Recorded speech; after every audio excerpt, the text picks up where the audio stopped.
Puan Maharani kembali terjerat kasus. Kini diduga terlibat kasus terima suap 7,5 miliar dana EKTP dari Setia Novanto. Dijemput paksa oleh tim KPK. Semakin parah inikah perilaku sang ratu penguasa aturan di negeri? Orang tidak nyangka loh Mbak Puan bisa dengan menceritakan pengalaman seperti ini, dengan saya tahu apa yang tertahan pada Mbak Puan, bahwa ternyata seorang Puan Maharani sendiri sering sekali merasa dianggap tidak mampu karena label perempuan. Saya sampai pikir, kenapa ya kayak gini terus? Apa karena saya perempuan ya? Tapi saya ngerasa kayaknya iya juga sih. Kayaknya apakah kemudian di Indonesia itu belum siap ya menerima seorang perempuan itu untuk maju jadi seorang pemimpin? Jadi orang nggak usah playing victim. Lu yang buat masalah tapi merasa sakit hati. Koar-koar kesana kesini cari pembelaan diri. Buat gue, lu itu seperti sampah, pamcok.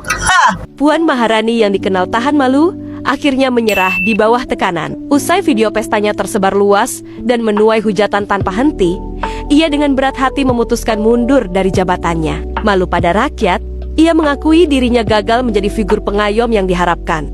Sekarang apa? Saya nggak punya HP loh. Iya loh. Kenapa saya nggak punya HP? Bohong, yang bener. Kau seorang pembohong, penipu. Tidak pernah terhapus loh, karena saya disebut Presiden kelima Republik Indonesia. Boleh dong sekali-kali sombong. Boleh dong sekali-kali sombong.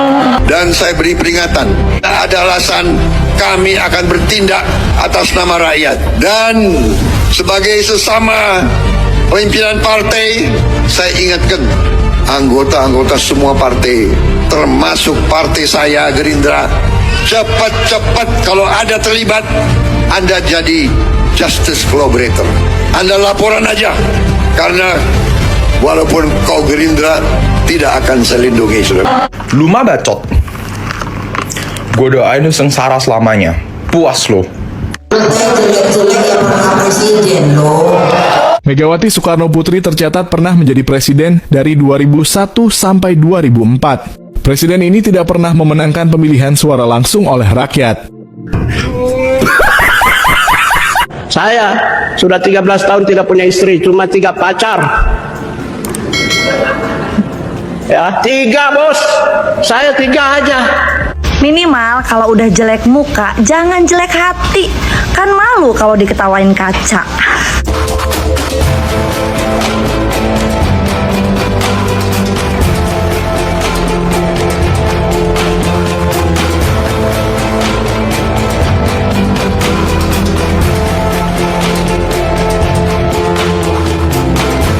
Seandainya ada gerakan bubarkan DPR dengan cara apapun, kira-kira berapa orang lah rakyat Indonesia yang bergabung ya? Aku termasuk satu. Seandainya ada gerakan bubarkan DPR dengan cara apapun, kira-kira berapa banyak orang yang mau turun? Aku siap. Bahkan aku kehilangan nyawa paling depan, aku siap. Yang penting jelas, bubarkan DPR dengan cara apapun. Kalau memang aku harus kehilangan nyawa di situ untuk menerobos, aku siap. Kira-kira berapa kekuatan kita?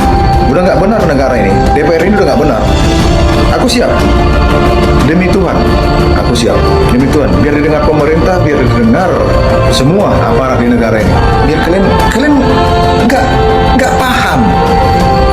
Pati itu contoh kecil, itu kabupaten loh.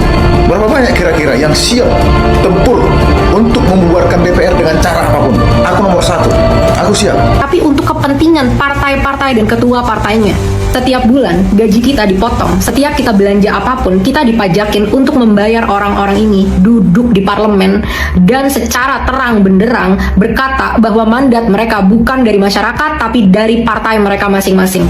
Tag di bawah siapa ini orangnya namanya dan dari partai apa dia. Jangan pernah kita pilih partai ini lagi, jangan kita sentuh partai ini lagi. Partai ini udah merusak masyarakat Indonesia, merusak budaya politik di Indonesia, dan orang ini adalah perusak yang secara terang-terangan berkata tanpa ada rasa malu, tanpa punya moral, tanpa punya empati. Pak Mahmud, maju terus Pak. Bapak adalah salah satu pejuang keadilan di negara ini. Orang-orang DPR ini bener-bener gila hormatnya, udah nggak ada obat, korupsinya, nepotismenya udah bener-bener terang benderang seperti matahari. Kita apain bos-bos karyawan kita yang seperti ini? Saudara, atas permintaan beberapa media saya ingin menyampaikan satu jawaban untuk semua. Pertama, memang situasi sekarang ini mencekam, ya, karena peristiwa demo di DPR yang menimbulkan banyak korban dan kerusuhan yang meluas di seluruh tanah air, sehingga harus segera diselesaikan oleh pihak yang berwenang dan berwajib. Kita tentu mendukung demo dan protes-protes itu 100% mendukung. Jika ada ketidakpuasan atau anggapan kesalahan dari para pengelola pemerintahan dan lembaga-lembaga politik, kita setuju, perkeras saja protes. Kita mengerti itu. Tetapi yang terjadi sekarang mungkin sudah terlalu jauh. Satu, sudah menewaskan saudara Afan yang di Makassar juga diberitakan hari ini 3 orang tewas ketika gedung DPRD itu diserbu oleh massa dan dibakar. Nah, di Bandung polisi itu dikejar-kejar habis oleh massa sampai lari berhamburan, ditangkap, ditendang gitu. Itu sudah tidak sehat. Tetapi juga di gerbang Pemuda Sentral di Jakarta ada video beredar sekelompok brimob menangkap seseorang yang sedang demo lalu dibawa ke flyover, dia sendirian dikeroyok, ditendang dan dipukul rame-rame. Banyak juga polisi yang berbaring di rumah sakit dalam keadaan luka parah. Bahkan ada polisi yang diculik dari Brimob Nitro yang wajahnya luka luar biasa, bahkan badannya juga dipaku. Di jalan-jalan sekarang, yang terutama di depan beberapa polres yang tadi pagi saya lewat ketika menuju bandara, menuju Halim, itu banyak bangkai-bangkai mobil dan bekas bangunan-bangunan dijebol karena penjarahan. Oleh sebab itu, saudara, mari kita sadari bahwa ini tidak bagus, harus kita selesaikan. Para demonstran, saya tetap mendukung, tapi mari terukur juga agar negara ini selamat. Kepada petugas lapangan juga supaya tidak sewenang-wenang. Saya paham petugas lapangan itu terjepit. Di satu sisi dia harus bertugas mengamankan situasi, misalnya tidak boleh sampai pagar DPR itu jebol atau pintu-pintu tertentu di DPR jebol. Itu saya memahami, itu tugas aparat yang merupakan perintah dari atasan. Tapi juga dia di lapangan menghadapi massa yang sudah mulai sangat marah.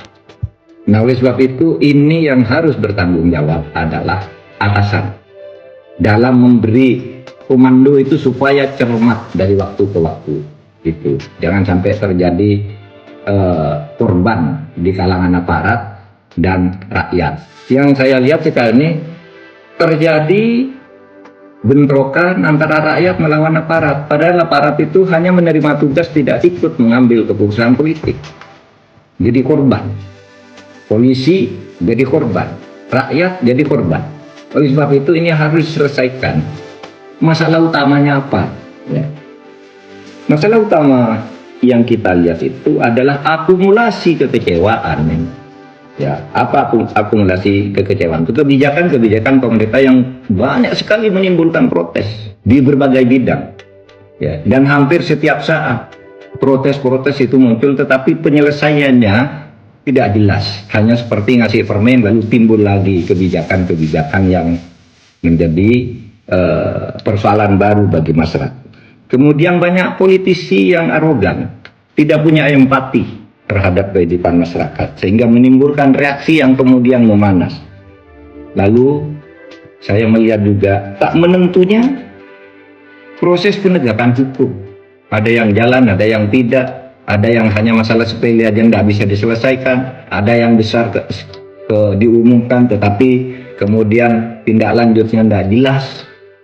Ada pejabat-pejabat yang oleh masyarakat diyakini atau punya indikasi dia punya catatan korupsi tapi berkeliaran terus memerintah dan membuat kebijakan dan sebagainya.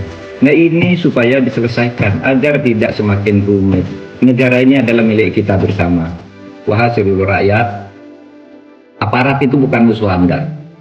Wahai aparat, rakyat itu bukan musuh Anda. Anda harus menanggung akibat karena kebijakan-kebijakan dan para pejabat dan pemimpin yang korup sebenarnya. Dan penyelesaiannya harus di sini. Terima kasih.